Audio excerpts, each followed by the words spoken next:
Hello Canada TV programme ਦੇ ਵਿੱਚ ਆਪ ਸਭ ਦਰਸ਼ਕਾਂ ਨੂੰ ਮੇਜਰ ਸਿੰਘ ਨਾਗਰਾ ਵੱਲੋਂ ਪਿਆਰ ਭਰੀ ਸਤਿ ਸ਼੍ਰੀ ਅਕਾਲ। ਔਰ ਅੱਜ ਦੇ ਪ੍ਰੋਗਰਾਮ ਦੇ ਵਿੱਚ ਆਪ ਜੀ ਦਾ ਨਿੱਘਾ ਸਵਾਗਤ।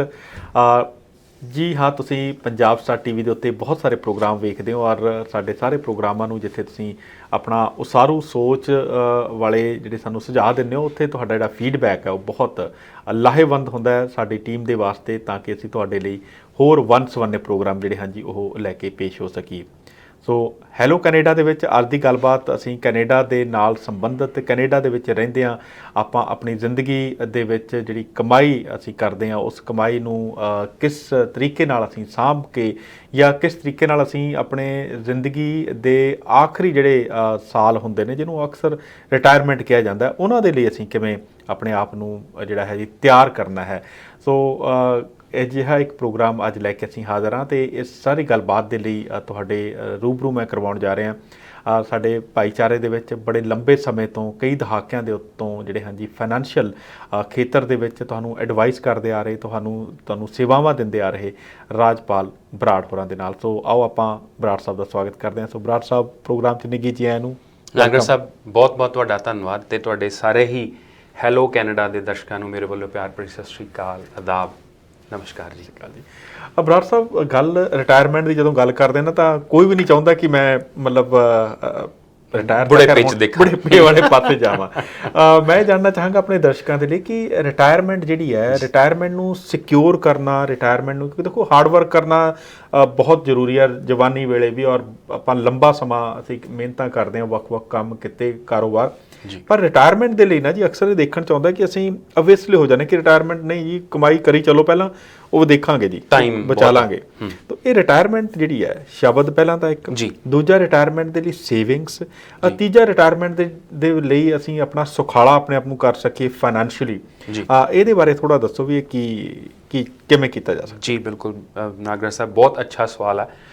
ਸਾਨੂੰ ਕਿਉਂਕਿ ਇਹਨਾਂ ਮੁਲਕਾਂ ਦੇ ਵਿੱਚ ਜਿਹੜੀਆਂ ਗਵਰਨਮੈਂਟ ਨੇ ਪਾਲਿਸੀਜ਼ ਬਣਾਈਆਂ ਹੋਈਆਂ ਜੀ, ਉਹ ਬੜੀ ਦੂਰ ਅੰਦੇਸ਼ੀ ਨਾਲ ਬਣਾਉਂਦੇ ਆ ਜੀ, ਕਿਉਂਕਿ ਉਹਨਾਂ ਨੇ ਦੇਖਣਾ ਵੀ ਜਿਹੜੀ ਗਵਰਨਮੈਂਟਸ ਦੀ ਬੁੱਕਸ ਦੇ ਉੱਤੇ ਕਿੰਨਾ ਕੁ ਬੋਝ ਪਊਗਾ ਅਤੇ ਕਿੰਨਾ ਸਾਨੂੰ ਟੈਕਸ ਰੈਵਨਿਊ ਇਕੱਠਾ ਹੋਣਾ ਜੀ। ਕੀ ਅਸੀਂ ਆਉਣ ਵਾਲੇ ਸਮੇਂ ਦੇ ਵਿੱਚ, ਜਿਵੇਂ ਕੈਨੇਡਾ ਦੇ ਵਿੱਚ ਸਪੈਸ਼ਲੀ ਜਿਹੜਾ ਹੈਲਥ ਕੇਅਰ ਸਿਸਟਮ ਆ ਸਾਡਾ ਬਹੁਤ ਵਧੀਆ ਸੋ ਫਾਰ, ਰਿਟਾਇਰਮੈਂਟ ਪਲੈਨਿੰਗ ਆ, ਕਿਉਂਕਿ ਰਿਟਾਇਰਮੈਂਟ ਪਲੈਨਿੰਗ ਵੀ ਤਾਂ ਹੀ ਹੈ ਕਿਉਂਕਿ ਅਗਰ ਉਹ ਜਿਹੜੇ ਥਿੰਕ ਟੈਂਕਸ ਨੇ ਸਾਡੀ ਕੰਟਰੀ ਦੇ ਵਿੱਚ, ਉਹ ਇਸ ਪੱਖ ਤੋਂ ਜਿਹੜੀ ਦੂਰ ਅੰਦੇਸ਼ੀ ਸੋਚ ਰੱਖਦੇ ਨੇ ਕਿ ਆਉਣ ਵਾਲੇ 20, 30, 40 ਸਾਲਾਂ ਦੇ ਵਿੱਚ ਕੀ ਅਸੀਂ ਜਿਹੜੀ ਸਾਡੀ ਪਾਪੂਲੇਸ਼ਨ ਆ ਅੱਜ ਹਾਰਡ ਵਰਕ ਕਰਦੇ ਆ, ਜਿਨ੍ਹਾਂ ਦੇ ਬੇਸਿਸ ਦੇ ਉੱਤੇ ਇਮੀਗ੍ਰੈਂਟਸ ਆਏ ਨੇ ਜਾਂ ਪੁਰਾਣੇ ਜਿਹੜੇ ਸਿਟੀਜ਼ਨ ਨੇ ਇੰਨਾ ਹਾਰਡ ਵਰਕ ਕੀਤਾ, ਕੀ ਅਸੀਂ ਉਹਨਾਂ ਨੂੰ ਇੱਕ ਅੱਛਾ ਲਾਈਫ ਸਟਾਈਲ ਦੇ ਸਕਾਂਗੇ। ਤਾਂ ਹੀ ਅੱਜ ਜਿਹੜਾ ਕੈਨੇਡਾ ਦਾ ਨਾਂ ਜਿਹੜਾ ਹੈਗਾ ਮੋਰਲੀ ਕਤਾਰ 'ਚ ਆਉਂਦਾ ਜੀ, ਮੋਰਲੀ ਕਤਾਰ ਦੇ ਵਿੱਚ ਆਉਂਦਾ ਅਗਰ ਲਿਵਿੰਗ ਸਟੈਂਡਰਡ ਦੇ ਵਿੱਚ ਆਪਾਂ ਦੇਖੀਏ। ਸੋ ਰਿਟਾਇਰਮੈਂਟ ਲਈ ਅੱਗੇ ਸੋਚਣਾ ਬਹੁਤ ਜ਼ਰੂਰੀ ਆ ਜੀ। ਅਗਰ ਤੁਹਾਡਾ ਕੋਈ ਨਿਸ਼ਾਨਾ ਨਹੀਂ ਅੱਗੇ, ਤਾਂ ਤੁਸੀਂ ਕਿਸੇ ਮੰਜ਼ਿਲ 'ਤੇ, ਜਿਵੇਂ ਆਪਾਂ ਲਾਸਟ ਟਾਈਮ ਵੀ ਗੱਲ ਕੀਤੀ ਸੀ, ਮੰਜ਼ਿਲ 'ਤੇ ਨਹੀਂ ਪਹੁੰਚ ਸਕਦੇ। ਇਵੇਂ ਜਿਹੜੀਆਂ ਗਵਰਨਮੈਂਟਸ ਨੇ, ਉਹ ਜਿਵੇਂ ਸਾਡਾ ਛੋਟਾ ਬਜਟ ਹੁੰਦਾ, ਅਸੀਂ ਸੋਚ ਕੇ ਚੱਲਦੇ ਹਾਂ ਵੀ ਅਸੀਂ 10 ਸਾਲਾਂ ਨੂੰ, 5 ਸਾਲਾਂ ਨੂੰ ਸਾਡੇ ਬੱਚੇ ਅੱਗੇ ਜਾਣ ਵਾਲੇ ਆ, ਅਸੀਂ ਰਿਟਾਇਰਮੈਂਟ ਆਪਦੀ ਬਾਰੇ ਸੋਚਣਾ, ਕੋਈ ਹੈਲਥ ਇਸ਼ੂ ਆ ਜਾਂਦਾ, ਕੀ ਸਾਡੇ ਕੋਲ ਕੋਈ ਐਮਰਜੈਂਸੀ ਫੰਡਸ ਨੇ। ਉਵੇਂ ਹੀ ਗਵਰਨਮੈਂਟਸ ਆ ਜਿਹੜੀਆਂ ਹੈਗੀਆਂ, ਉਹ ਆਪਦੇ ਬਜਟ ਨੂੰ ਵੈਲਫੇਅਰ ਲਈ ਸੋਚਦੀਆਂ। ਸੋ ਰਿਟਾਇਰਮੈਂਟ ਇੱਕ ਬੜੀ ਮਤਲਬ ਇੱਕ ਜ਼ਰੂਰੀ ਹੈ ਜੀ, ਐਸੈਂਸ਼ੀਅਲ ਪਲੈਨਿੰਗ ਹੈ ਜੀ, ਕਿਉਂਕਿ ਰਿਟਾਇਰਮੈਂਟ ਜਦੋਂ ਤੁਸੀਂ ਹੈਲਦੀ ਹੋ ਅਤੇ ਯੰਗ ਹੋ, ਤੁਸੀਂ ਕੰਮ ਕਰ ਸਕਦੇ ਹੋ, ਅਨਲਿਮਿਟਿਡ ਆਵਰਸ ਕਰ ਸਕਦੇ ਹੋ, ਪੈਸਾ ਜੋੜ ਸਕਦੇ ਹਾਂ। ਪਰ ਜਦੋਂ ਅਸੀਂ ਰਿਟਾਇਰਮੈਂਟ ਏਜ ਦੇ ਵਿੱਚ ਆਉਂਦੇ ਹਾਂ ਤਾਂ ਓਬਵੀਅਸਲੀ ਕੈਪੈਸਿਟੀ ਘੱਟ ਜਾਂਦੀ ਆ, ਓਲਡ ਏਜ ਆ, ਅਤੇ ਅਸੀਂ ਹੈਲਥ ਪੱਖੋਂ ਵੀ ਅਤੇ ਵੈਸੇ ਵੀ ਸਾਨੂੰ ਜਿਹੜਾ ਹੈਗਾ, ਅਸੀਂ ਜਿਹੜਾ ਲੇਬਰ ਫੋਰਸ ਦੇ ਵਿੱਚੋਂ ਥੋੜ੍ਹਾ ਜਿਹਾ ਬਿਹਾਈਂਡ ਹੋ ਜਾਂਦੇ ਹਾਂ ਹਾਇਰਿੰਗ ਦੇ ਵਿੱਚ। ਅਤੇ ਸਾਨੂੰ ਅਗਰ ਅਸੀਂ ਟਾਈਮ ਸਿਰ ਉਹ ਆਪਦੀ ਰਿਟਾਇਰਮੈਂਟ ਵਾਸਤੇ ਪੈਸਾ ਜੋੜਿਆ ਹੋਇਆ, ਤਾਂ ਉਹਦੇ ਅਸੀਂ ਆਪਦੀ ਜਿਹੜੀ ਰਿਟਾਇਰਮੈਂਟ ਦੇ ਦਿਨਾਂ ਦੇ ਵਿੱਚ ਅਸੀਂ ਬਹੁਤ ਅੱਛਾ ਆਪਣਾ ਜੀਵਨ ਬਤੀਤ ਕਰ ਸਕਦੇ ਹਾਂ ਜੀ। ਅਤੇ ਨਾਲ ਦੀ ਨਾਲ ਅਗਰ ਸਾਡੇ ਬੱਚਿਆਂ ਨੂੰ ਵੀ ਕੋਈ ਜ਼ਰੂਰਤ ਹੈ ਤਾਂ ਅਸੀਂ ਉਹਨਾਂ ਦੀ ਵੀ ਹੈਲਪ ਕਰ ਸਕਦੇ ਹਾਂ। ਬਿਲਕੁਲ। ਸੋ ਆਪਣੇ ਦਰਸ਼ਕਾਂ ਨੂੰ ਅਸੀਂ ਦੱਸ ਦਈਏ ਕਿ ਰਾਜਪਾਲ ਬਰਾੜ ਹੋਰੀ ਜਿਹੜੇ ਹਨ ਜੀ, ਉਹ ਜਿੱਥੇ ਫਾਈਨੈਂਸ਼ੀਅਲ ਤੁਹਾਡੀ ਪਲਾਨ ਕਰਕੇ ਤੁਹਾਨੂੰ ਦੇਣਗੇ। ਉੱਥੇ ਨਾਲ ਦੀ ਨਾਲ ਕਿਸੇ ਵੀ ਕਿਸਮ ਦੀ ਜਿਹੜੀਆਂ ਅਸੀਂ ਇੱਥੇ ਗੱਲਾਂ ਕਰਦੇ ਹਾਂ ਉਹਨਾਂ ਦੇ ਪ੍ਰਤੀ ਜੇਕਰ ਤੁਸੀਂ ਇਨ ਡਿਟੇਲ ਕਸਟਮਾਈਜ਼ ਸਰਵਿਸ ਜਾਂ ਤੁਸੀਂ 1-on-1 ਜਿਵੇਂ ਕਹਿ ਲਓ ਹੈ ਨਾ ਜੀ ਗੱਲ ਕਰਨੀ ਹੋਵੇ ਤਾਂ ਤੁਸੀਂ ਇਹਨਾਂ ਦਾ ਨੰਬਰ ਜਿਹੜਾ ਹੈ ਜੀ ਉਹ ਸਕਰੀਨ ਦੇ ਉੱਤੇ ਅਸੀਂ ਦਿਖਾ ਰਹੇ ਹਾਂ। ਤੁਸੀਂ ਜ਼ਰੂਰ 416 917 1456 ਦੇ ਉੱਤੇ ਇਹਨਾਂ ਨਾਲ ਸੰਪਰਕ ਕਰ ਸਕਦੇ ਹੋ। ਬਰਾੜ ਸਾਹਿਬ, ਅਕਸਰ ਇਹ ਕਿਹਾ ਜਾਂਦਾ ਹੈ ਕਿ ਇਹਨਾਂ ਮੁਲਕਾਂ 'ਚ ਕੈਨੇਡਾ ਵਰਗੇ ਮੁਲਕਾਂ ਦੀ ਆਪਾਂ ਗੱਲ ਕੀਤੀ ਹੈ, ਨੰਬਰ ਉਤਲੇ ਨੰਬਰਾਂ 'ਚ ਆਉਂਦਾ ਹੈ ਮੁਲਕ, ਵੈਲਫੇਅਰ, ਹੈਲਥ ਔਰ ਸਾਰਾ ਕੁਝ।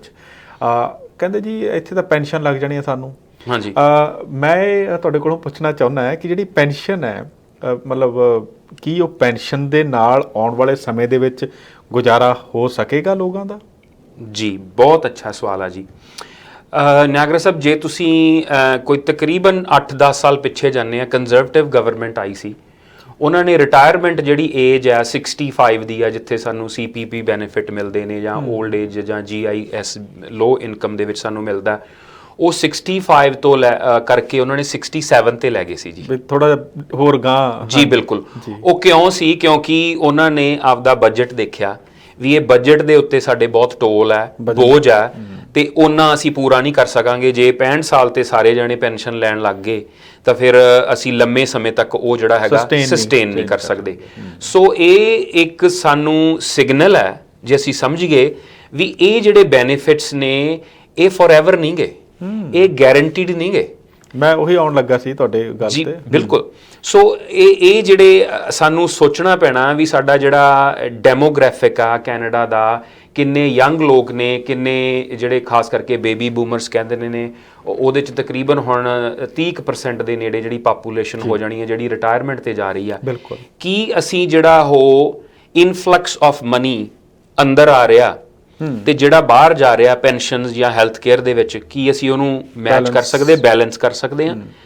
ਇਹ ਸਾਰੇ ਜਿਹੜੇ ਫਿਨੋਮੇਨਾ ਤੇ ਜਿਹੜੇ ਹੈਗੇ ਆ ਬੈਨੀਫਿਟਸ ਆ, ਇਹ ਟਿਕੇ ਹੋਏ ਆ ਜੀ। ਬਹੁਤ ਅੱਛਾ। ਸੋ ਤਾਂ ਹੀ ਸਾਨੂੰ ਗਵਰਨਮੈਂਟ ਨੇ ਕਿਹਾ ਵੀ ਜਿਹੜਾ ਸਪਲੀਮੈਂਟਰੀ ਆ ਇਹ ਤੁਸੀਂ CPP ਜਾਂ ਤੁਸੀਂ 올ਡ ਏਜ ਜਿਹੜਾ ਫ੍ਰੀ ਬੈਨੀਫਿਟ ਮਿਲ ਰਿਹਾ, ਬਲਕਿ ਜਿਹੜਾ 올ਡ ਏਜ ਤਾਂ ਤੁਹਾਡੀ ਕੰਟਰੀਬਿਊਸ਼ਨ ਵੀ ਨਾ ਹੋਵੇ।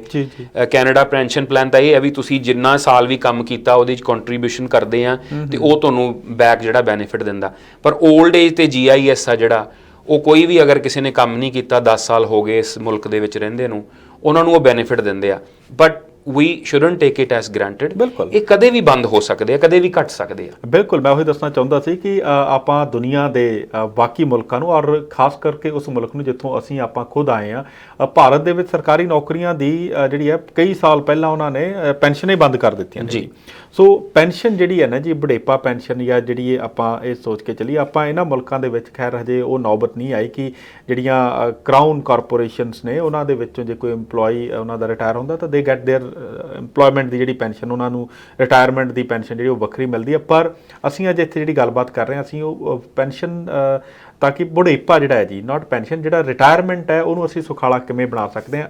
ਤੁਹਾਡੇ ਕੋਲ ਕੱਲ੍ਹ ਨੂੰ ਕਿਹਾ ਜਾਂਦਾ ਨਾ ਜੀ, ਆਪਣਾ ਕੱਲ੍ਹ ਜਿਹੜਾ ਭਵਿੱਖ ਜਿਹੜਾ ਉਹਨੂੰ ਬਿਹਤਰ ਕਰਨ ਦੇ ਲਈ ਤੁਹਾਡੇ ਕੋਲ ਅੱਜ ਵਕਤ ਹੈ ਕਿ ਅੱਜ ਅਸੀਂ ਉਸ ਨੂੰ ਉਹਦੇ ਉੱਤੇ ਕੁਝ ਕੰਮ ਕਰੀਏ। ਚਾਹੇ ਤੁਸੀਂ ਆਪਣਾ ਭਵਿੱਖ ਦੇ ਵਿੱਚ ਸਿਹਤ ਨੂੰ ਲੈ ਕੇ ਗੱਲ ਕਰ ਲਵੋ, ਚਾਹੇ ਤੁਸੀਂ ਆਪਣੇ ਭਵਿੱਖ ਦੇ ਵਿੱਚ ਆਪਣੇ ਫਾਈਨੈਂਸ਼ੀਅਲ ਸਿਹਤ ਨੂੰ ਲੈ ਕੇ ਗੱਲ ਕਰ ਲਓ, ਮਾਇਕ ਜਿਹੜੀ ਤੁਹਾਡੀ ਫਾਈਨੈਂਸ਼ੀਅਲ ਹੈਲਥ ਨੂੰ ਲੈ ਕੇ ਗੱਲ ਕਰ ਲਓ, ਜਾਂ ਤੁਸੀਂ ਆਪਣੀ ਬੌਧਿਕ ਵਿਕਾਸ ਦੀ ਗੱਲ ਕਰ ਲਓ। ਸੋ ਉਹਦੇ ਲਈ ਸਾਨੂੰ ਅੱਜ ਜਿਹੜੀ ABC ਹੈ ਨਾ ਜੀ, ਉਹ ਬੱਚਿਆਂ ਨੂੰ ਅੱਜ ਸਿਖਾਉਣੀ ਪਏਗੀ ਕਿੰਡਰਗਾਰਟਨ 'ਚ, ਤਾਂ ਕਿ ਉਹ ਗ੍ਰੈਜੂਏਸ਼ਨ ਜਾਂ ਪੋਸਟ ਗ੍ਰੈਜੂਏਸ਼ਨ ਤੱਕ ਜਾਂਦਾ ਉਹ ਆਪਣੇ ਕਿਤੇ ਵਧੀਆ ਉਹ ਮੁਕਾਮ 'ਤੇ ਪਹੁੰਚ ਸਕੇ ਜੀ। ਗੱਲ ਆਉਂਦੀ ਹੈ ਜੀ ਰਿਟਾਇਰਮੈਂਟ ਦੀਆਂ ਵੱਖ-ਵੱਖ ਜਿਹੜੀਆਂ ਪਲਾਨਸ ਜਾਂ ਜਿਹੜੀਆਂ ਕਿਵੇਂ ਸੁਖਾਲਾ ਕੀਤਾ ਜਾ ਸਕਦਾ ਹੈ। ਕਈ ਵਾਰੀ ਅਕਸਰ ਇਹ ਕਿਹਾ ਜਾਂਦਾ ਹੈ ਹਰ ਇੱਕ ਵੱਲੋਂ, ਉਹ ਕਮਾਈ ਭਾਵੇਂ ਜਿੰਨੀ ਮਰਜ਼ੀ ਕਰ ਰਿਹਾ ਹੁੰਦਾ, ਉਹ ਕਹਿੰਦਾ ਕਿ ਮੇਰੇ ਕੋਲ ਉਹਨਾਂ ਜੀ $10 ਵੀ ਨਹੀਂ ਬਚਦੇ ਜੀ, ਜਾਂ ਇਹ ਕਹਿ ਲਓ ਕਿ ਸੇਵਿੰਗ ਨਹੀਂ ਮੇਰੇ ਕੋਲ ਹੁੰਦੀ, ਮੈਂ ਕਿਵੇਂ ਤੁਹਾਡੀ ਪਲਾਨ ਲੈ ਲਾਂ, ਮੇਰੇ ਲਈ ਲੈਣਾ ਬੜਾ ਔਖਾ ਜੀ, ਮੈਂ $100, $150, $200 ਨਹੀਂ ਕਰ ਸਕਦਾ।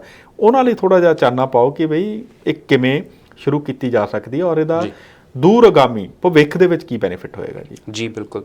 ਨਾਗਰ ਸਾਹਿਬ ਦੇਖੋ, ਕੋਈ ਵੀ ਅਗਰ ਤੁਸੀਂ ਕੋਈ ਵੀ ਹਰ ਚੀਜ਼ ਆ ਸਾਨੂੰ ਅੱਜ ਔਖੀ ਲੱਗਦੀ ਆ, ਕੋਈ ਵੀ ਤੁਸੀਂ ਲੈਣੀ ਆ, ਕੋਈ ਐਸੈਟ ਬਣਾਉਣਾ, ਉਹਦੇ ਵਿੱਚ ਡਿਫਰੈਂਟ ਤਰੀਕੇ ਦੇ ਐਸੈਟਸ ਆ। ਪਰ ਸਾਨੂੰ ਜੇ ਅਸੀਂ ਇਹ ਫਿਲਾਸਫੀ ਲੈ ਕੇ ਚੱਲੀਏ ਕਿ ਪੇ ਯੂਅਰਸੈਲਫ ਫਰਸਟ, ਠੀਕ ਹੈ ਜੀ, ਉਹਦੇ ਨਾਲ ਅਸੀਂ ਕਰ ਸਕਦੇ ਹਾਂ ਵੀ ਪਹਿਲਾਂ ਆਪਦੇ ਲਈ ਅਸੀਂ ਕੁਝ ਪੈਸਾ ਅਲੱਗ ਕਰਕੇ ਦੇਖੀਏ, ਫਿਰ ਅਸੀਂ ਜਿਹੜੀਆਂ ਹੈਗੀਆਂ ਨੀਡਸ ਆ ਜਾਂ ਹੋਰ ਆ ਤੁਹਾਡੀਆਂ ਹੈਗੀਆਂ ਡਿਮਾਂਡਸ ਫਿਰ ਸ਼ੁਰੂ ਹੋਏਗੀ ਜੀ, ਫਿਰ ਸ਼ੁਰੂ ਹੋ ਗਈ ਚੈਰਿਟੀ ਸਟਾਰਟਸ ਫਰਮ ਹੋਮ, ਜਿਵੇਂ ਕਹਿੰਦੇ ਇਹ ਵੀ ਤੁਹਾਡੇ ਬੱਚੇ ਤੇ ਤੁਸੀਂ ਆਪਦੇ ਆਪ ਜੇ ਆਪਦਾ ਚੰਗਾ ਤਰੀਕੇ ਨਾਲ ਫਾਈਨੈਂਸ਼ੀਅਲੀ ਸੰਭਾਲ ਲੈਂਦੇ ਆ, ਫਿਰ ਹੀ ਤੁਸੀਂ ਸਮਾਜ ਦੇ ਵਿੱਚ ਹੋਰ ਲੋਕਾਂ ਦੀ ਹੈਲਪ ਕਰ ਸਕਦੇ। ਜੇ ਤੁਸੀਂ ਆਪ ਸਫਰ ਕਰ ਰਹੇ ਆ ਤੁਸੀਂ ਕਿਸੇ ਦੀ ਹੈਲਪ ਨਹੀਂ ਕਰ ਸਕਦੇ। ਸੋ ਇਹ ਤਾਂ ਸਾਡੇ ਗ੍ਰੰਥਾਂ ਨੇ ਵੀ ਕਿਹਾ ਵੀ God helps those who helps themselves. ਤੋ ਇਹ ਘਰੋਂ ਹੀ ਚੈਰਿਟੀ ਸਟਾਰਟ ਹੁੰਦੀ, ਘਰੋਂ ਹੀ ਪਲੈਨਿੰਗ ਸਟਾਰਟ ਹੁੰਦੀ ਹੈ। ਜੇ ਤੁਸੀਂ ਆਪਦਾ ਵਾਲਟ ਠੀਕ ਰੱਖੋਗੇ ਤਾਂ ਤੁਸੀਂ ਜਿਹੜੀਆਂ ਗਵਰਨਮੈਂਟਸ ਨੇ ਤੁਹਾਡੇ ਵੱਡਾ ਵਾਲਟ ਆ ਜਿਹੜਾ ਤੁਸੀਂ ਟੈਕਸ ਪੇ ਕਰਦੇ ਆ, ਤਾਂ ਹੀ ਤਾਂ ਤੁਸੀਂ ਉਹਨਾਂ ਨੂੰ ਸਕਰੂਟਨਾਈਜ਼ ਕਰ ਸਕਦੇ ਆ, ਉਹਨਾਂ ਨੂੰ ਤੁਸੀਂ ਸਵਾਲ ਕਰ ਸਕਦੇ ਆ। ਤੇ ਇਸੇ ਤਰੀਕੇ ਨਾਲ ਬੈਕ ਟੂ ਆਪਣੇ ਪੁਆਇੰਟ ਆ ਵੀ ਇੱਕ ਕੈਨੇਡਾ ਦੇ ਵਿੱਚ ਬਹੁਤ ਵਧੀਆ ਪਿਲਰ ਆ ਜੀ ਜਿਹੜੇ ਪੈਨਸ਼ਨ ਪਲਾਨ ਹੋਇਆ ਜਾਂ ਹੈਲਥ ਕੇਅਰ ਸਿਸਟਮ ਹੋਇਆ। ਸੋ ਸਾਨੂੰ ਗਵਰਨਮੈਂਟ ਕਹਿੰਦੀ ਹੈ ਵੀ ਅਗਰ ਕੋਈ ਬੰਦਾ ਵੇਸਲਾ ਹੋ ਜਾਂਦਾ ਹੈ ਤਾਂ ਅਸੀਂ ਮੇਕ ਸ਼ੋਰ ਕਰੀਏ ਵੀ ਅਸੀਂ ਉਹਨੂੰ ਕਮ ਸੇ ਕਮ ਜਿਹੜੀ ਮਿਨੀਮਮ ਆ ਬੈਨੀਫਿਟ ਆ ਜਾਂ ਆਰਥਿਕ ਸਹਾਇਤਾ ਦੇ ਸਕੀਏ। ਤਾਂ ਉਹਨਾਂ ਨੇ CPP ਜਿਹੜਾ ਹੈ Canada pension plan system setup ਕੀਤਾ, ਜਿਹਦੇ 'ਚ ਕੀ ਤੁਸੀਂ ਜਦੋਂ ਕੰਮ ਕਰਦੇ ਆ ਤੇ $3500 ਤੋਂ ਜਿਹੜਾ ਤੁਸੀਂ ਉੱਪਰ ਪੈਸਾ ਕਮਾਉਨੇ ਆ ਤਾਂ ਉਹਦਾ ਸਰਟਨ ਪਰਸੈਂਟੇਜ, ਤੇ ਅੱਜ ਉਹ ਜਿਹੜਾ ਹਰ ਸਾਲ ਉਹਦੀ ਥ੍ਰੈਸ਼ਹੋਲਡ ਵੱਧਦੀ ਜਾਂਦੀ ਆ, ਅੱਜ ਉਹ $75,000 $80,000 ਤੱਕ ਉਹ ਤੁਹਾਨੂੰ ਸਰਟਨ ਪਰਸੈਂਟੇਜ ਤੁਸੀਂ ਉਹਦੇ ਵਿੱਚ ਜਿਹੜਾ ਹੈਗਾ ਕੰਟਰੀਬਿਊਟ ਕਰਦੇ ਆ। ਚਾਹੇ ਉਹ ਜੇ ਤੁਸੀਂ ਸੈਲਫ ਇੰਪਲੋਇਡ ਆ ਤਾਂ ਤਕਰੀਬਨ 10% ਤੁਸੀਂ ਉਹਦਾ ਕਰਦੇ ਆ ਜਿਹੜਾ CPP ਨੂੰ ਕੰਟਰੀਬਿਊਟ ਪ੍ਰੀਮੀਅਮ, ਤੇ ਜੇ ਤੁਹਾਨੂੰ ਅੰਡਰ ਇੰਪਲੋਇਰ ਕਰਦੇ ਆ ਤਾਂ ਤੁਹਾਡਾ ਅੱਧਾ ਇੰਪਲੋਇਰ ਕਰਦਾ ਤੇ ਅੱਧਾ ਤੁਸੀਂ ਕਰਦੇ ਆ। ਬਿਲਕੁਲ, ਬਹੁਤ ਅੱਛੇ। ਸੋ ਅਸੀਂ ਇਸੇ ਗੱਲਬਾਤ ਨੂੰ ਅੱਗੇ ਜਾਰੀ ਰੱਖਦੇ ਹਾਂ। ਪ੍ਰੋਗਰਾਮ ਦੇ ਵਿੱਚ ਤੁਸੀਂ ਇਸੇ ਤਰ੍ਹਾਂ ਬਣੇ ਰਹੋ ਔਰ ਆਉਂਦੇ ਆ ਇੱਕ ਬ੍ਰੇਕ ਤੋਂ ਬਾਅਦ। ਹੈਲੋ ਕੈਨੇਡਾ TV ਪ੍ਰੋਗਰਾਮ ਦੇ ਵਿੱਚ ਇੱਕ ਵਾਰੀ ਫਿਰ ਆਪ ਜੀ ਦਾ ਨਿੱਘਾ ਸਵਾਗਤ। ਅੱਜ ਦੇ ਪ੍ਰੋਗਰਾਮ 'ਚ ਅਸੀਂ ਗੱਲਬਾਤ ਕਰ ਰਹੇ ਹਾਂ ਫਾਈਨੈਂਸ਼ੀਅਲ ਪਲਾਨਿੰਗ ਦੀ, ਔਰ ਖਾਸ ਤੌਰ ਦੇ ਉੱਤੇ ਆਪਣੇ ਭਵਿੱਖ ਨੂੰ, ਆਪਣੇ ਜਿਹੜਾ ਰਿਟਾਇਰਮੈਂਟ ਵਾਲੀ ਜਿਹੜੀ ਉਮਰ ਹੁੰਦੀ ਹੈ ਉਸ ਨੂੰ ਅਸੀਂ ਕਿਵੇਂ ਸੁਖਾਲਾ ਕਰ ਸਕਦੇ ਹਾਂ। ਔਰ ਇਹ ਗੱਲਬਾਤ ਜਿਹੜੀ ਹੈ ਇਸ ਗੱਲਬਾਤ ਦੇ ਵਿੱਚ ਬੜੀ ਰੌਚਕ ਜਾਣਕਾਰੀ ਜਿਹੜੀ ਹੈ ਤੁਹਾਡੇ ਨਾਲ ਸਾਂਝੀ ਕਰ ਰਹੇ ਹਨ ਇਸ ਕਿੱਤੇ ਦੇ ਮਾਹਿਰ ਔਰ ਬੜੇ ਹੀ ਤਜਰਬੇਕਾਰ ਫਾਈਨੈਂਸ਼ੀਅਲ ਪਲਾਨਿੰਗ ਦੇ ਖੇਤਰ ਦੇ ਵਿੱਚ ਸਾਡੇ ਭਾਈਚਾਰੇ ਦੀ ਬੜੀ ਜਾਣੀ ਪਹਿਚਾਣੀ ਸ਼ਖਸੀਅਤ ਰਾਜ ਬਰਾੜ ਸਾਹਿਬ। ਬਰਾੜ ਸਾਹਿਬ ਪ੍ਰੋਗਰਾਮ 'ਚ ਨਿੱਘੀ ਜੀ ਆਇਆਂ ਨੂੰ ਇੱਕ ਵਾਰੀ ਫਿਰ ਜੀ। ਨਾਗਰਾ ਸਾਹਿਬ ਬਹੁਤ ਬਹੁਤ ਧੰਨਵਾਦ ਤੇ ਸਾਰੇ ਦਰਸ਼ਕਾਂ ਨੂੰ ਫਿਰ ਇੱਕ ਵਾਰੀ ਫਿਰ ਤੋਂ ਵੈਲਕਮ। ਸੋ ਬਰਾੜ ਸਾਹਿਬ, ਤੁਸੀਂ ਗੱਲ ਦੱਸ ਰਹੇ ਸੀਗੇ ਰਿਟਾਇਰਮੈਂਟ ਦੇ ਬਾਬਤ ਕਿ ਰਿਟਾਇਰਮੈਂਟ ਦੇ ਵਿੱਚ ਦੇਖੋ ਕਈ ਗੱਲਾਂ ਨਾ ਸਾਨੂੰ ਜਿਵੇਂ ਕੰਟਰੀਬਿਊਸ਼ਨ ਕਿੰਨਾ, ਕਿੰਨੇ %, ਕਿੰਨੇ ਡਾਲਰ ਤੋਂ ਕਿਵੇਂ, ਉਹ ਚੀਜ਼ਾਂ ਕਈ ਵਾਰ ਤੁਹਾਡੀ ਪਰਸਨਲ ਤੁਹਾਡੀ ਕਿੰਨੀ ਇਨਕਮ ਹੈ ਉਹਦੇ ਉੱਤੇ ਹੁੰਦਾ।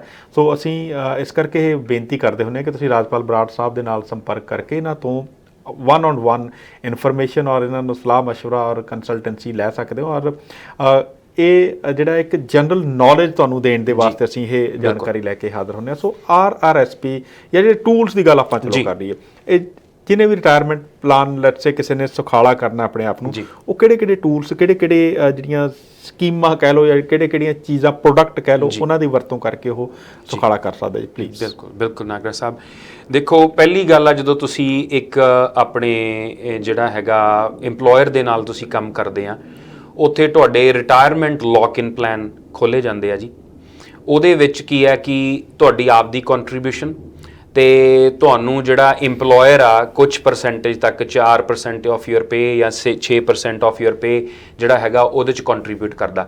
ਸੋ ਜਿਹੜੇ ਤੁਸੀਂ ਆਪ ਕੰਟਰੀਬਿਊਟ ਕਰਦੇ ਹੋ ਤਾਂ ਤੁਹਾਡਾ ਪੈਸਾ ਹੈ, ਪਰ ਉਹ ਫ੍ਰੀ ਮਨੀ ਜਿਹੜਾ ਇੰਪਲੋਇਰ ਆ ਤੁਹਾਡਾ ਉਹ ਕੰਟਰੀਬਿਊਟ ਕਰਦਾ ਉਹਦੇ ਵਿੱਚ, ਤੇ ਉਹ ਇੱਕ ਟੈਕਸ ਫ੍ਰੀ ਗਰੋਥ ਹੁੰਦੀ ਆ। ਤੇ ਆਫਟਰ ਸਰਟਨ ਈਅਰਸ ਉਹ ਵੈਸਟਡ ਹੋ ਜਾਂਦਾ ਕਿ ਜੇ ਮੰਨ ਲਓ ਹੁਣ ਤੁਹਾਨੂੰ ਇੰਪਲੋਇਰ ਨੇ ਪੈਸਾ ਦਿੱਤਾ ਤਾਂ ਉਹ ਕਮ ਸੇ ਕਮ ਇਹ ਚਾਹੁੰਦਾ ਵੀ ਤੁਸੀਂ ਸਾਲ ਜਾਂ 6 ਮਹੀਨੇ ਉਹਨਾਂ ਦੇ ਨਾਲ ਕੰਮ ਕਰੋ, ਤੇ ਉਹ ਮਿਨੀਮਮ ਪੀਰੀਅਡ ਹੁੰਦਾ ਜਿਹੜਾ ਉਹ ਵੈਸਟਡ ਪੀਰੀਅਡ ਹੁੰਦਾ। ਤੇ ਉਸ ਤੋਂ ਬਾਅਦ ਜਿਹੜੇ ਉਹ ਪੈਸੇ ਆ ਜਿਹੜੇ ਉਹਨਾਂ ਨੇ ਵੀ ਕੰਟਰੀਬਿਊਟ ਕੀਤੇ ਇੰਪਲੋਇਰ ਨੇ, ਉਹ ਵੀ ਤੁਹਾਡੇ ਹੋ ਜਾਂਦੇ ਆ। ਤੁਹਾਡਾ ਪੈਸਾ, ਇੰਪਲੋਇਰ ਦਾ ਪੈਸਾ ਤੇ ਜਿਹੜੀ ਉਹਦੇ ਤੇ ਟੈਕਸ ਫ੍ਰੀ ਗਰੋਥ ਹੋ ਰਹੀ ਆ, ਉਹ ਸਾਰਾ ਹੀ ਤੁਹਾਡਾ ਪੈਸਾ ਹੋ ਜਾਂਦਾ। ਤਾਂ ਉਹਨੂੰ ਤੁਸੀਂ ਜਿਹੜਾ ਹੈਗਾ ਰਿਟਾਇਰਮੈਂਟ ਦੇ ਵਿੱਚ ਉਹ ਯੂਜ਼ ਕਰ ਸਕਦੇ ਆ। ਪਰ ਉਸ ਤੋਂ ਪਹਿਲਾਂ ਉਹ ਲੌਕ ਇਨ ਹੁੰਦਾ ਜੀ, ਉਹਨੂੰ ਤੁਸੀਂ ਟੈਪ ਨਹੀਂ ਕਰ ਸਕਦੇ। ਹਾਂ ਬਿਲਕੁਲ, ਵਿਡਰਾ ਨਹੀਂ ਕਰ ਸਕਦੇ ਉਸ ਨੂੰ, ਤੇ ਕਿਉਂਕਿ ਉਹ ਤੁਹਾਡੀ ਰਿਟਾਇਰਮੈਂਟ ਵਾਸਤੇ ਹੁੰਦਾ ਜੀ। ਉਹਦੇ 'ਚ 2 ਐਕਸੈਪਸ਼ਨਸ ਦਿੰਦੇ ਆ ਜੀ। ਇੱਕ ਤਾਂ ਤੁਹਾਨੂੰ ਜੇ ਫਾਈਨੈਂਸ਼ੀਅਲ ਹਾਰਡਸ਼ਿਪ ਆ ਗਈ ਆ, ਤੁਸੀਂ ਉਹਦੇ ਵਿੱਚੋਂ ਸਰਟਨ ਪੈਸੇ ਜਿਹੜੇ ਹੈਗੇ ਆ ਉਹ ਕਢਾ ਸਕਦੇ ਆ 1 ਸਾਲ ਦੇ ਵਿੱਚ, ਫਿਰ ਅਗਰ ਦੂਜੇ ਸਾਲ ਦੇ ਵਿੱਚ ਹੈਗਾ ਤਾਂ ਤੁਸੀਂ ਅਗਲੀ ਕਿਸ਼ਤ ਉਹਨੂੰ ਕਢਾ ਸਕਦੇ ਆ। ਜਾਂ ਤੁਸੀਂ ਮਿਨੀਮਮ ਜਿਹੜੀ ਏਜ ਉਹਨਾਂ ਨੇ 55 ਦੀ ਰੱਖੀ ਹੋਈ ਆ, ਜਿਹਦੇ 'ਚ ਕੀ ਤੁਸੀਂ ਉਹਨੂੰ ਕਢਾ ਸਕਦੇ ਆ, ਜਾਂ ਤੁਸੀਂ ਉਹ ਜਿਹੜਾ ਆਪਦਾ ਪੈਸਾ ਹੈਗਾ ਟ੍ਰਾਂਸਫਰ ਕਰਕੇ ਇੰਡੀਵਿਜੂਅਲ ਪਲਾਨਸ ਦੇ ਵਿੱਚ ਉਹਨੂੰ ਟ੍ਰਾਂਸਫਰ ਕਰ ਸਕਦੇ ਆ ਪਾ ਸਕਦੇ ਹੋ। ਇਹਦੇ ਨਾਲ ਜਿਹੜੀ ਕਈ ਹੋਰ ਵੀ ਜਿਹੜੇ ਟੂਲ ਹੋਣਗੇ ਜਿਵੇਂ TFSA ਵਗੈਰਾ ਹੁੰਦਾ, ਸੋ ਸਾਡੇ ਦਰਸ਼ਕਾਂ ਨੂੰ ਦੱਸੋ ਕਿ TFSA ਕੀ ਚੀਜ਼ ਹੈ, ਤੇ ਫਿਰ ਆਪਾਂ ਅੱਗੇ ਚੱਲਦੇ ਹਾਂ। ਔਰ ਅਸੀਂ ਇਹ ਵੀ ਜਾਣਨਾ ਚਾਹਾਂਗੇ ਕਿ ਅਕਸਰ ਨਾ ਇਹ ਇੱਕ ਬੜਾ ਸਾਡੇ ਲੋਕਾਂ ਨੂੰ ਇਹ ਹੁੰਦਾ ਹੈ ਕਿ ਵੀ ਯਾਰ ਇਹ ਪੈਸੇ ਧੇਲੇ ਦੀ ਗੱਲ ਹੈ, ਇਹ ਨਾ ਥੋੜਾ ਜਿਹਾ ਨਾ ਦੂਰ ਰਹਿੰਦੇ ਆ ਕਮਾਈ ਦੇ ਵਿੱਚ, ਲੈ ਕੇ ਆਉਣ 'ਚ, ਪੈਸੇ ਕਮਾਉਣ ਦੇ ਵਿੱਚ ਕੋਈ ਦੁਰਾਏ ਨਹੀਂ ਇਹਦੇ ਵਿੱਚ ਕਿ ਅਸੀਂ ਬਹੁਤ ਮਿਹਨਤਾਂ ਕਰਦੇ ਹਾਂ ਔਰ ਕਮਾਈ ਅੱਛੀ ਕਰ ਲੈਂਦੇ ਹਾਂ, ਪਰ ਉਹਨੂੰ ਸੰਭਾਲਣਾ ਤੇ ਉਹ ਕਮਾਈ ਤੁਹਾਡੀ ਕਿਵੇਂ ਤੁਹਾਡੇ ਲਈ ਕੰਮ ਕਰੇ, ਇਹ ਜਿਹੜਾ ਜੀ ਇਹ ਕਿਸੇ ਮਾਹਿਰ ਦੇ ਕੋਲੋਂ ਸਲਾਹ ਲੈਣ ਤੋਂ ਬਾਅਦ ਹੀ ਪਤਾ ਲੱਗਦਾ। ਸੋ ਬਰਾੜ ਸਾਹਿਬ ਸਾਡੇ ਨਾਲ ਨੇ ਇਸ ਵਕਤ, ਸੋ ਜਿੰਨੀ ਗੱਲਬਾਤ ਅਸੀਂ TV ਦੇ ਉੱਤੇ ਪ੍ਰੋਗਰਾਮ ਦੇ ਵਿੱਚ ਕਰ ਸਕਦੇ ਹਾਂ ਉਨੀ ਕੁ ਅਸੀਂ ਕੋਸ਼ਿਸ਼ ਕਰਦੇ ਹਾਂ ਕਿ ਵੱਧ ਤੋਂ ਵੱਧ ਕਰੀਏ। ਬਾਕੀ ਦੀ ਜਾਣਕਾਰੀ ਜਿਹੜੀ ਹੈ ਉਹ ਇਨ ਪਰਸਨ ਜਾਂ ਔਨ ਫੋਨ ਜਾਂ ਤੁਸੀਂ ਇਹਨਾਂ ਨਾਲ ਸੰਪਰਕ ਕਰਕੇ ਲੈ ਸਕਦੇ ਹੋ। ਜੀ ਬਿਲਕੁਲ ਨਾਗਰਾ ਸਾਹਿਬ, ਇਹਦੇ ਨਾਲ ਸਪਲੀਮੈਂਟਰੀ ਇਹ ਸੀ ਇੰਪਲੋਇਰ ਦੇ ਥਰੂ ਜਿਹੜਾ ਤੁਸੀਂ ਸੇਵਿੰਗ ਕਰਦੇ ਆ, ਜਿਹਨੂੰ CPP ਕਹਿੰਦੇ। CPP ਹੈਗੀ ਹੈ ਜੀ ਗਵਰਨਮੈਂਟ ਦੀ। ਅੱਛਾ ਸੌਰੀ, ਇਹ ਇੰਪਲੋਇਡ ਜਿਹੜਾ ਸਪਾਂਸਰਡ ਪਲਾਨ ਦੀ ਆਪਾਂ ਪਹਿਲਾਂ ਗੱਲ ਕੀਤੀ ਆ, ਲੌਕ ਇਨ RRSP ਲਾ ਲਓ ਜਾਂ ਲਿਫ ਕਹਿ ਲਓ, ਲਾਈਫ ਇਨਕਮ ਫੰਡਸ ਇਹਨੂੰ ਕਹਿ ਦਿੰਦੇ ਆ ਜੀ, ਜਿਹਦੇ ਚ ਇੰਪਲੋਇਰ ਕੰਟਰੀਬਿਊਟ ਕਰਦਾ ਤੇ ਤੁਸੀਂ ਕੰਟਰੀਬਿਊਟ ਕਰਦੇ ਆ। ਪਰ ਉਹਦੇ ਵਿੱਚ ਕੀ ਹੈ, ਜਿਹੜਾ ਤੁਹਾਡਾ ਕੰਟਰੀਬਿਊਸ਼ਨ ਆ ਉਹ ਇੱਕ ਅੱਗੇ ਜਾ ਕੇ ਤੁਹਾਡੀ ਗਵਰਨਮੈਂਟ ਨੇ ਤੁਹਾਨੂੰ ਇੱਕ ਰਿਕਮੈਂਡੇਸ਼ਨ ਵੀ ਦਿੱਤੀ ਆ, ਤੇ ਉਹ ਤੁਹਾਨੂੰ ਆਪਣੇ ਪੈਸੇ ਰਿਟਾਇਰਮੈਂਟ ਸੇਵ ਕਰਨ ਵਾਸਤੇ ਇੱਕ ਉਹਨਾਂ ਨੇ ਪਲਾਨ ਖੋਲਤਾ ਜੀ, RRSP, retirement registered retirement saving plan. ਉਹ ਸਪਲੀਮੈਂਟਰੀ ਟੂ ਇੰਪਲੋਇਰ ਜਿਹੜਾ ਪਲਾਨ ਆ ਜੀ ਤੁਹਾਡਾ, ਉਹਦੇ ਵਿੱਚ ਕੀ ਹੈ ਕਿ ਤੁਸੀਂ ਪਾਸਟ ਈਅਰ ਦੇ ਵਿੱਚ ਜੋ ਤੁਹਾਡੀ ਇਨਕਮ ਸੀ ਉਹਦਾ 18% ਜਿਹੜਾ ਹੈਗਾ ਉਹ ਤੁਹਾਡਾ ਇੱਕ RRSP ਦਾ ਰੂਮ ਬਣ ਜਾਂਦਾ, ਜਿਹਦੇ 'ਚ ਕਿ ਤੁਸੀਂ ਮੈਕਸਿਮਮ ਉਹਨਾਂ ਕੰਟਰੀਬਿਊਟ ਕਰ ਸਕਦੇ ਆ, ਕਿਉਂਕਿ ਕੋਈ ਵੀ ਬੰਦਾ ਲੱਖਾਂ ਜਾਂ $1 ਮਿਲੀਅਨ ਵੀ ਕਮਾ ਸਕਦਾ, ਸਾਰਾ ਨਹੀਂ ਪਾ ਸਕਦਾ। ਗਵਰਨਮੈਂਟ ਨੀਡ ਸਮ ਪਾਈ ਤਾਂ ਕਿ ਉਹ ਜਿਹੜਾ ਸਿਸਟਮ ਆ ਜਿਹੜਾ ਸਾਰਾ ਚੱਲਦਾ ਰਹੇ। ਤੇ ਉਹਦੇ ਵਿੱਚ ਕੀ ਹੈ ਕਿ ਜਿਹੜੀ ਹੁਣ 2021 ਦੀ ਇਨਕਮ ਦੇ ਅਗੇਂਸਟ ਤੁਸੀਂ ਤਕਰੀਬਨ $27,830 ਮੈਕਸਿਮਮ ਆ, ਪਲੱਸ ਅਗਰ ਤੁਸੀਂ ਪਿਛਲੇ ਸਾਲਾਂ ਦੇ ਵਿੱਚ ਤੁਹਾਡਾ ਜਿਹੜਾ RRSP ਰੂਮ ਬਣਿਆ ਹੋਇਆ ਸੀ ਉਹਦੇ ਵਿੱਚ ਤੁਸੀਂ ਕੰਟਰੀਬਿਊਸ਼ਨ ਨਹੀਂ ਕੀਤੀ ਤਾਂ ਉਹ ਵੀ ਨਾਲ ਤੁਸੀਂ ਜਿਹੜਾ ਹੈਗਾ ਉਹਦੇ 'ਚ ਐਡ ਕਰ ਸਕਦੇ ਆ ਜੀ। ਮੈਂ ਉੱਥੇ ਇਸੇ ਸਵਾਲ ਨੂੰ ਥੋੜਾ ਜਿਹਾ ਇੱਕ ਵਾਰੀ ਫੇਰ ਮੈਂ ਜਾਣਨਾ ਚਾਹਾਂਗਾ ਕਿ ਜਿਹੜਾ ਤੁਸੀਂ ਕਹਿੰਦੇ ਪਿਛਲੇ ਸਾਲਾਂ 'ਚ, ਲੈਟਸ ਸੇ ਕੋਈ 15 ਸਾਲਾਂ ਤੋਂ ਬੰਦਾ ਕੰਮ ਕਰ ਰਿਹਾ ਤੇ ਉਹਨੇ 15 ਸਾਲਾਂ ਦੇ ਵਿੱਚੋਂ ਪਹਿਲੇ 2-3 ਸਾਲ RRSP 'ਚ ਉਹਨੇ ਪੈਸੇ ਪਾਏ, ਲੇਕਿਨ ਉਸ ਤੋਂ ਬਾਅਦ ਉਹ 10 ਸਾਲ ਦਾ ਗੈਪ ਪੈ ਗਿਆ, ਨਹੀਂ ਪਾਏ, ਤਾਂ ਕੀ ਉਹ ਜਿਹੜੇ 10 ਸਾਲ 'ਚ ਉਹਨੇ ਪੈਸੇ ਨਹੀਂ ਪਾਏ ਸੀ ਉਹਦਾ ਐਡ ਆਨ ਹੁੰਦਾ ਜਾਂਦਾ ਜੀ? ਉਹ ਕਿੰਨੇ ਸਾਲ ਤੱਕ ਹੁੰਦਾ ਜੀ? ਬਿਲਕੁਲ, ਕੈਰੀ ਫਾਰਵਰਡ ਰੂਮ ਜਿੰਨੇ ਸਾਲ ਵੀ, ਮੰਨ ਲਓ ਵੀ ਤੁਸੀਂ 18 ਸਾਲ ਦੇ ਏਜ ਸੀ ਜਦੋਂ ਤੁਸੀਂ ਕੰਮ ਕਰਨਾ ਸ਼ੁਰੂ ਕੀਤਾ, ਜਾਂ 16 ਸਾਲ ਦਾ, ਕਿਉਂਕਿ ਏਜ ਨਹੀਂ ਇਹਦੀ ਵਿੱਚ ਕੋਈ ਜੀ, ਤੁਸੀਂ 16 ਸਾਲ ਦੇ ਵੀ ਏਜ ਕੰਮ ਕਰਦੇ ਸੀ ਏਜ ਦੇ ਵਿੱਚ, ਤਾਂ ਤੁਹਾਡਾ ਉਸ ਇਨਕਮ ਦਾ 18% ਰੂਮ ਬਣ ਗਿਆ। ਹੁਣ ਤੁਸੀਂ ਕੰਟਰੀਬਿਊਟ ਨਹੀਂ ਕੀਤਾ, ਰਿਟਾਇਰਮੈਂਟ ਦੇ ਵਿੱਚ ਆ ਗਏ ਆ, ਅਗਰ ਤੁਹਾਡਾ ਉਹ ਟੋਟਲ ਰੂਮ 2 ਲੱਖ ਵੀ ਹੋ ਸਕਦਾ, 2.5 ਲੱਖ ਵੀ ਹੋ ਸਕਦਾ, ਡਿਪੈਂਡ ਕਰਦਾ ਤੁਸੀਂ ਤੁਹਾਡੀ ਇਨਕਮ ਆ ਕਿੰਨੀ ਹੋਈ ਆ। ਅਗਰ ਤੁਸੀਂ ਕੋਈ ਕੰਟਰੀਬਿਊਸ਼ਨ ਨਹੀਂ ਕੀਤੀ, ਵਨ ਟਾਈਮ ਆ, ਤੇ ਰਿਟਾਇਰਮੈਂਟ ਦੇ ਵਿੱਚ ਆਬਵੀਅਸਲੀ ਤੁਸੀਂ ਜ਼ਿਆਦਾ ਕਮਾ ਰਹੇ ਸੀ, ਅਗਲੇ ਸਾਲ ਤੁਸੀਂ ਰਿਟਾਇਰਮੈਂਟ ਲੈਣੀ ਆ, ਤੇ ਜੇ ਤੁਹਾਡੀ $2.25 ਲੱਖ ਇਨਕਮ ਆ, ਤੇ ਤੁਸੀਂ 53-54% ਬ੍ਰੈਕਟ ਦੇ ਵਿੱਚ ਆ ਗਏ ਜੀ, ਤੇ ਤੁਹਾਡਾ $1.25 ਲੱਖ ਟੈਕਸ ਦੇ ਵਿੱਚ ਜਾਂਦਾ ਲੱਗਣਾ। ਹੁਣ ਤੁਹਾਡੀ ਉਧਰ 2 ਲੱਖ ਦੀ ਲਿਮਿਟ ਪਈ ਸੀ RRSP, ਤੇ ਤੁਸੀਂ ਸਾਰੇ ਦੀ ਸਾਰੀ ਕੰਟਰੀਬਿਊਟ ਕਰਤੇ, you are not paying any Texas. So that what the key is ਕਿ ਜਦੋਂ ਤੁਸੀਂ ਕਿਸੇ ਫਾਈਨੈਂਸ਼ੀਅਲ ਐਡਵਾਈਜ਼ਰ ਦੇ ਨਾਲ ਬਹਿੰਦੇ ਆ, ਪਲੈਨਰ ਦੇ ਨਾਲ ਬਹਿੰਦੇ ਆ, ਤਾਂ ਤੁਹਾਨੂੰ ਪਤਾ ਲੱਗਦਾ, ਉਹ ਤੁਹਾਨੂੰ ਦੱਸਦੇ ਆ ਵੀ ਭਾਈ ਸਾਹਿਬ ਤੁਹਾਡੇ ਖਜ਼ਾਨੇ ਦੇ ਵਿੱਚ ਆਹ ਚੀਜ਼ ਆ, ਤੁਸੀਂ ਟੈਪ ਹੀ ਨਹੀਂ ਕੀਤੀ, ਤੇ ਜੇ ਤੁਸੀਂ ਇਹਨੂੰ ਨਹੀਂ ਯੂਟਿਲਾਈਜ਼ ਕਰੋਗੇ ਤਾਂ ਤੁਸੀਂ ਇੰਨਾ ਟੈਕਸ ਪੇ ਕਰਨਾ। ਟੈਕਸ ਪੇ ਕਰਨਾ ਮਾੜਾ ਨਹੀਂ, ਪਰ ਫੇਅਰ ਸ਼ੇਅਰ ਹੋਵੇ, ਤੇ ਉਹਦੇ ਨਾਲ ਤੁਹਾਡੀ ਜਿਹੜੀ ਹੈਗੀ ਇੱਕ ਟੈਕਸ ਪਲੈਨਿੰਗ ਜਾਂ ਫਾਈਨੈਂਸ਼ੀਅਲ ਪਲੈਨਿੰਗ ਦੇ ਨਾਲ ਤੁਸੀਂ ਲੱਖਾਂ ਡਾਲਰ ਆਪਦੇ ਜਿਹੜੇ ਹੈਗੇ ਬਚਾ ਸਕਦੇ ਆ। ਉਹੀ ਤੁਸੀਂ ਆਪਦੀ ਰਿਟਾਇਰਮੈਂਟ ਵਾਸਤੇ ਜਾਂ ਤੁਸੀਂ ਅਗਲੇ ਆਪਦੇ ਹਾਇਰਸ ਨੂੰ ਟ੍ਰਾਂਸਫਰ ਕਰ ਸਕਦੇ ਹੋ। ਸੋ ਇਹ ਜਿਹੜੀ ਸਾਡੀ ਇਹ RRSP ਦੀ ਗੱਲ ਕਰਦੇ ਸੀ। ਬਿਲਕੁਲ ਜੀ। ਇਹਦੇ ਵਿੱਚ RRSP ਜਦੋਂ ਤੁਸੀਂ ਕੰਟਰੀਬਿਊਟ ਕਰਦੇ ਆ, ਤੁਹਾਨੂੰ ਜਿਹੜੀ ਵੀ ਤੁਸੀਂ ਟੈਕਸ ਬ੍ਰੈਕਟ 'ਚ ਉਹਨੂੰ ਮਾਰਜਨਲ ਟੈਕਸ ਬ੍ਰੈਕਟ ਕਹਿ ਦਿੰਦੇ ਆ ਜੀ, ਕਿ ਕੋਈ ਬੰਦਾ 25,000 ਕਮਾ ਰਿਹਾ, ਕੋਈ 40,000 ਕਮਾ ਰਿਹਾ, ਕੋਈ ਜਿਵੇਂ ਮੈਂ ਦੱਸਿਆ ਵੀ 2,20,000 ਆ, ਤੇ ਅੰਟਾਰੀਓ ਦੀ ਤੇ ਪਲੱਸ ਫੈਡਰਲ ਦੀ ਜਿਹੜੀ ਕੋਲੈਕਟਿਵਲੀ ਜਿਹੜੀ ਟੈਕਸ ਬ੍ਰੈਕਟ ਆ ਉਹ ਤਕਰੀਬਨ 54% ਹੋ ਜਾਂਦੀ ਆ, ਅੱਧੋ ਵੱਧ ਤੁਸੀਂ ਸ਼ੇਅਰ ਕਰਨਾ। ਤੇ ਪਰ ਗਵਰਨਮੈਂਟ ਕਹਿੰਦੀ ਵੀ ਠੀਕ ਹੈ, ਜੇ ਤੁਸੀਂ ਆਪਦੀ ਰਿਟਾਇਰਮੈਂਟ ਦੇ ਵਿੱਚ ਆ ਪੈਸਾ ਪਾਵਾਂਗੇ, 18% ਕੱਢ ਲਓ ਅਸੀਂ, ਹਾਂਜੀ 18% ਦਾ ਜਿਹੜਾ ਪਿਛਲੇ ਦਾ ਰੂਮ ਬਣਿਆ ਹੋਇਆ ਅਗਰ ਤੁਸੀਂ ਆਪਦੀ RSP ਦੇ ਵਿੱਚ ਕੰਟਰੀਬਿਊਟ ਕਰਦੇ ਆ ਤਾਂ ਅਸੀਂ ਤੁਹਾਨੂੰ ਉਹ ਜਿਹੜਾ ਪੈਸਾ ਤੁਸੀਂ RSP 'ਚ ਕੀਤਾ ਉਹਦੇ ਤੇ ਕੋਈ ਟੈਕਸ ਨਹੀਂ ਲਾਵਾਂਗੇ। ਅਗਰ ਤੁਹਾਡਾ ਔਨ ਸੋਰਸ EMPLOYER ਤੋਂ ਕੱਟਿਆ ਹੋਇਆ ਤਾਂ ਤੁਹਾਨੂੰ ਰੀਫੰਡ ਆ ਜਾਏਗਾ। ਅਗਰ ਤੁਸੀਂ ਸੈਲਫ EMPLOYED ਆ ਹਾਲੇ ਤੁਸੀਂ ਦੇਣਾ ਸੀ ਤਾਂ ਉਹ ਤੁਸੀਂ ਦੇਵੇਂਗੇ ਨਹੀਂ। ਉਹਦੇ ਨਾਲ ਕੀ ਆ ਕਿ ਤੁਹਾਡਾ ਜਿਹੜਾ ਹੈਗਾ ਜੇ ਟੈਕਸ ਬ੍ਰੇਕ ਮਿਲਦੀ ਆ, ਵਾਪਸ ਪੈਸੇ ਆਉਂਦੇ ਆ, ਉਹਨਾਂ ਤੁਸੀਂ ਆਪਦੀ ਮੌਰਗੇਜ ਵੀ ਪੇ ਕਰ ਸਕਦੇ ਆ, visa, line of credit, vacation ਲੈ ਸਕਦੇ ਆ, ਜਾਂ ਤੁਸੀਂ ਕੋਈ ਹੋਰ ਜਿਹੜੇ ਸਪਲੀਮੈਂਟਰੀ ਸੇਵਿੰਗਸ ਪਲਾਨ ਨੇ ਉਹਨਾਂ ਦੇ ਵਿੱਚ ਤੁਸੀਂ ਪਾ ਸਕਦੇ ਆ, ਟ੍ਰਾਂਸਫਰ ਕਰ ਸਕਦੇ ਹੋ। ਜੀ ਬਿਲਕੁਲ ਬਿਲਕੁਲ ਜੀ। ਇਹਦੇ ਵਿੱਚ ਨਾਗਰਾ ਸਾਹਿਬ ਇੱਕ ਹੋਰ ਚੀਜ਼ ਆ ਵੀ ਇਹ ਕਿਉਂਕਿ ਰਿਟਾਇਰਮੈਂਟ ਵਾਸਤੇ ਅਸੀਂ ਪੈਸਾ ਜੋੜ ਸਕਦੇ ਆ, ਜੋੜ ਰਹੇ ਆ। ਸੋ ਜਿਹੜੇ ਮੈਂ ਪਹਿਲਾਂ ਦੱਸਿਆ ਵੀ ਜਿਹੜੇ EMPLOYER ਦੇ ਥਰੂ ਆ ਉਹਦੇ ਵਿੱਚ ਕੰਡੀਸ਼ਨਸ ਆ ਵੀ ਤੁਸੀਂ ਇਹ ਪੈਸਾ ਨਹੀਂ ਲੈ ਸਕਦੇ ਜੀ, ਤੇ ਉਹਦੇ ਵਿੱਚ 2 ਐਕਸੈਪਸ਼ਨਸ ਆ ਵੀ ਚਾਹੇ ਤਾਂ ਫਾਈਨੈਂਸ਼ੀਅਲ ਹਾਰਡਸ਼ਿਪ ਆ, ਚਾਹੇ ਮਿਨੀਮਮ ਏਜ 55 ਹੋਣੀ ਚਾਹੀਦੀ ਤੁਸੀਂ। ਹੁਣ ਇਹ ਜਿਹੜੀ ਤੁਹਾਡੀ ਇੰਡੀਵਿਜੂਅਲ RSP ਆ ਜੀ, ਇਹਦੇ ਵਿੱਚ ਵੀ ਤੁਹਾਡਾ ਜਿਹੜਾ ਹੈਗਾ ਉਹਨਾਂ ਨੇ ਕੰਡੀਸ਼ਨ ਰੱਖੀ ਆ ਵੀ ਇਹ ਨਹੀਂ ਵੀ ਅੱਜ ਤੁਸੀਂ ਟੈਕਸ ਬ੍ਰੇਕ ਲੈ ਲਈ ਤੇ ਕੱਲ ਨੂੰ ਤੁਸੀਂ ਪੈਸਾ ਫਿਰ ਉਹਦੇ ਚੋਂ ਵਿਦਡਰਾ ਕਰ ਲਓ।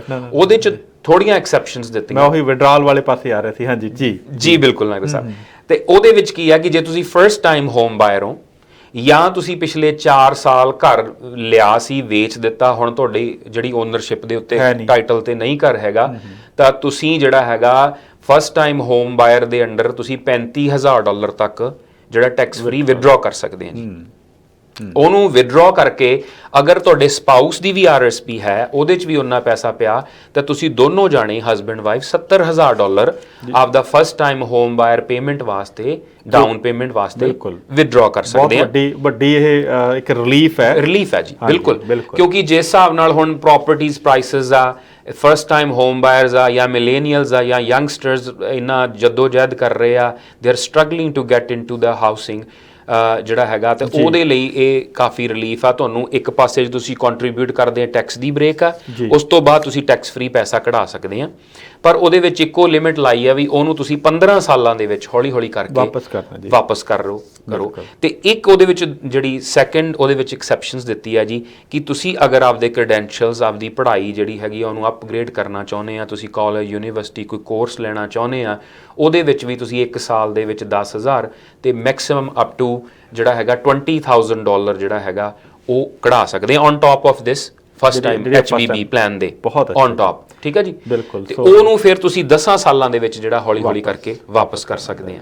ਸੋ ਬਰਾੜ ਸਾਹਿਬ, ਪ੍ਰੋਗਰਾਮ ਦਾ ਸਮਾਂ ਤਕਰੀਬਨ ਸਮਾਪਤੀ ਵਾਲਾ, ਸੋ ਆਪਣੇ ਦਰਸ਼ਕਾਂ ਨੂੰ ਮੈਂ ਦੱਸ ਦਿਆਂ ਕਿ ਤੁਸੀਂ ਵਧੇਰੇ ਹੋਰ ਜਾਣਕਾਰੀ ਜਿਹੜੀ ਹੈ, ਗੱਲਾਂ ਤਾਂ ਬਹੁਤ ਸਾਰੀਆਂ ਕਰਨ ਵਾਲੀਆਂ ਪਈਆਂ ਸੀ ਕਿਉਂਕਿ ਇਹ ਵਿਸ਼ਾ ਹੀ ਐਸਾ ਹੈ ਕਿ ਰਿਟਾਇਰਮੈਂਟ ਜਿਹੜੀ ਹੈ ਉਹ ਹਰ ਇੱਕ ਦੀ ਜ਼ਿੰਦਗੀ ਦੇ ਵਿੱਚ ਆਉਣੀ ਹੁੰਦੀ ਹੈ, ਪਰ ਸਿਆਣਪ ਇਸ ਗੱਲ ਦੇ ਵਿੱਚ ਹੈ ਕਿ ਅਸੀਂ ਉਸ ਨੂੰ ਜਿਹੜਾ ਜੀ ਅੱਜ ਉਸ ਦੇ ਬਾਰੇ ਪਲਾਨ ਕਰ ਲਈਏ। ਜੇਕਰ ਅਸੀਂ ਪਲਾਨ ਨਹੀਂ ਕੀਤਾ, ਜਿਵੇਂ ਕਿਹਾ ਜਾਂਦਾ ਨਾ ਜੀ, ਜਹਾਂ ਜਾਗੋ ਵਹੀਂ ਸਵੇਰਾ, ਸੋ ਕਦੇ ਕੋਈ ਦੇਰੀ ਨਹੀਂ ਹੋਈ ਹੁੰਦੀ। ਔਰ ਖਾਸ ਤੌਰ ਦੇ ਉੱਤੇ ਜਿਹੜੀ ਇੱਕ ਦੋ ਗੱਲਾਂ, ਜਿਹੜੇ ਨੁਕਤੇ ਜਿਹੜੇ ਹਨ ਜੀ ਉਹ ਬੜੇ ਵਧੀਆ ਇਹਨਾਂ ਨੇ ਦੱਸੇ ਨੇ, ਤਾਂ ਉਹਨਾਂ RSP ਦੇ ਕੰਟਰੀਬਿਊਸ਼ਨ ਨੂੰ ਲੈ ਕੇ, ਸੋ ਯਕੀਨਨ ਤੁਸੀਂ ਇਹਨਾਂ ਚੀਜ਼ਾਂ ਦਾ ਜਿਹੜਾ ਫਾਇਦਾ ਉਠਾ ਸਕਦੇ ਹੋ। ਸੋ ਰਾਜਪਾਲ ਬਰਾੜ ਹੋਰਾਂ ਦਾ ਨੰਬਰ 416-917-1456 ਹੈ। ਸੋ ਸਟੂਡੀਓ ਦੇ ਵਿੱਚ ਤੁਸੀਂ ਤੁਹਾਡਾ ਫੀਡਬੈਕ ਔਰ ਤੁਹਾਡਾ ਜਿਹੜਾ ਸਾਨੂੰ ਵੱਖ-ਵੱਖ ਜਿਹੜਾ ਥਾਵਾਂ ਤੋਂ ਤੁਸੀਂ ਸਾਨੂੰ ਆਪਣੇ ਰਿਮਾਰਕਸ ਔਰ ਸਾਡੇ ਜਿਹੜੇ ਆਪਣੀ ਫੀਡਬੈਕ ਦਿੰਦੇ ਹੋ, ਉਹਦੇ ਲਈ ਵੀ ਤੁਹਾਡਾ ਬਹੁਤ-ਬਹੁਤ ਸ਼ੁਕਰੀਆ। ਸੋ ਬਰਾੜ ਸਾਹਿਬ, ਪ੍ਰੋਗਰਾਮ 'ਚ ਆਉਣ ਦੇ ਲਈ ਤੁਹਾਡਾ ਬਹੁਤ-ਬਹੁਤ ਸ਼ੁਕਰੀਆ ਔਰ ਅਗਲੇ ਪ੍ਰੋਗਰਾਮ 'ਚ ਫਿਰ ਮੁਲਾਕਾਤ ਕਰਾਂਗੇ। ਨਾਗਰਾ ਸਾਹਿਬ, ਤੁਹਾਡਾ ਤੇ ਸਰੋਤਿਆਂ ਦਾ, ਦਰਸ਼ਕਾਂ ਦਾ ਬਹੁਤ-ਬਹੁਤ ਧੰਨਵਾਦ ਜੀ। ਸਤਿ ਸ਼੍ਰੀ ਅਕਾਲ ਜੀ।